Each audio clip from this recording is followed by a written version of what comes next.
มันต้องขึ้นไปอีกอะดาวินมันโดนไอ้นี่มีขึ้นไปชั้น4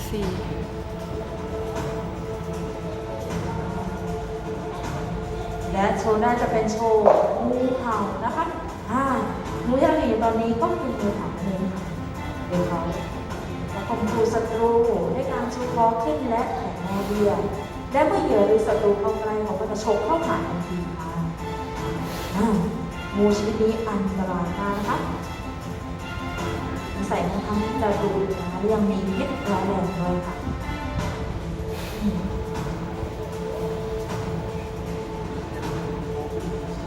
และนอกจากนี้ลูกงูเห่ายังมีพิษตั้งแต่ฟักออกจากไข่และพิษของลูกงูนั้นยังมีความรุนแรงมากกว่าพิษโดยเป็นการที่ใช้ในทางให้หมอพวกของเราแสดงโดยไม่ใช้อุปกรณ์ใดๆทั้งสิ้นนอกจากของเกี่ยวเลยนะคะซึ่งเป็นวิธีที่อันตรายมากๆเลยและต่อไปนะคะหมองูเราจะใช้ปากจูบงูซึ่งเป็นวิธีที่อันตรายที่สุดลิ้นไม่ได้กันค่ะ